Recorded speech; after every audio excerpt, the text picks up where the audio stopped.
So I mean, just pulling back up that thing out of my back pocket about the legacy. So I mean, obviously in book publication, and you can correct me if I'm wrong in anything that I'm about to say, but I would think the longevity of books are essentially creating more books. Having one book is Mhm. great, but creating a series of books would be 10 times better than having one book. So when you're dealing with authors and they're coming to you and you're trying to figure out their why, are you then kind of giving them the guidance to then expand that book series, or you're just going to focus on Absolutely. that one book? Okay. Absolutely. In fact, multiple authors that we have come to us, whether it's for an anthology slot in which they're just writing it with a lot of other authors, or they're writing a short book, maybe like a 6,000 word book that's just a business card, or even just a book that starts out just talking about themselves. Many of them already have ideas about ways in which they are going to expand that beginning into more material. A lot of our authors are repeat authors. They have written other books with us that have built upon the first one. Part of that is necessity. In today's world, you're talking nonfiction in the United States, which is our primary market, United States, Canada. Nonfiction is hard to sell if you're going to be past 50,000 words. You're wanting to have everything in very bite-sized chunks. We want to read things quickly.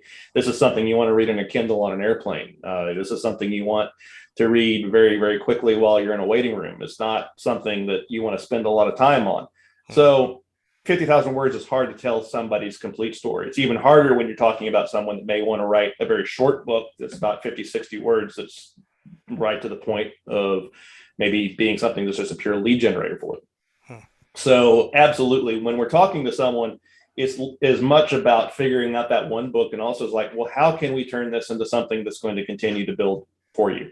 How is this going to change you from just being someone that I just wrote a book, here it is, and it's out there, to someone that builds a brand?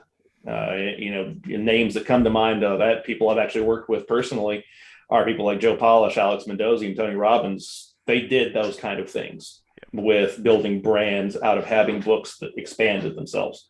So a lot of our authors that come to us, that's their goal. Gotcha, gotcha. So you're talking to a brand guy. I mean, brand is one of the things that my heart pumps brands, right? So I definitely Mhm. understand what you're just speaking. And to your point of talking about like Tony, I mean, obviously taking a book and slicing that book up and then creating courses and creating add-on items from that one book, it seems like that's the direction that you guys are going in. So, Yeah. um, based upon what you just said about the 10,000 words or the 50,000 words. Mhm. So let's say someone comes to you with, let's say, 60,000 words, right? And this book, Mhm. then you can kind of easily see how this book could be segmented and chopped up maybe into Mhm. three or four books. Like, how does that process go? I mean, like, when do you kind of interject that statement? A lot of that is during their first conversations with me. When you're working with us, you come to us after you've gone through our intake. After a couple of calls, you're usually with me, and then we'll start talking about how we're going to actually deploy this thing. How are we going to strategize the best way in which your book is going to work and your book is going to reach the vast majority of people. So we're looking at the market, we're looking at what's out there that's already published that's similar, because there's no such thing as an original idea. The most original idea in the world, there's another book out there that's like it, or something else similar. So we're looking at the market. How did that do? What made those others successful? But then we're also looking at what your story is and how can that segue very well into moving from one book to another. I'll plug one of our authors, Kristen Crips, which is a great example of this. When she came to me, very much she was interested in telling her story about a female entrepreneur, shepreneur, that's her brand. We branded her. Mm. And so she's talking about building her business from an entrepreneur that goes from a bartender to top 1% retailer, realtor in Canada.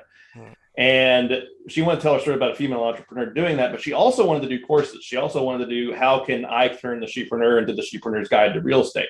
So originally, before she came to us, that was all jumbled up in one book. It was thousands of words. It was notes written on napkins. It was all kind of things that she just couldn't put together. When I talked to her, it's like, well, Kristen's two books at least. And I know exactly where the breakoff point is, because I could look at that and I could say, people are going to want to know your story. They want to get to know you. They want to connect to you. And once they do that, then they're in your mind, you're the shepreneur. You're the one that they want to come to if they're going to, with in terms of realty, especially, and how to actually do real estate and property. You're the expert. So then you're going to do your courses. So establish yourself, Mm. tell your story, get people to know who you are and relate to you. Then let's move into the nitty gritty. And so the first is a hook. The second is the meat. And that's for her, that worked. Other authors will be different, but that was a great success for her.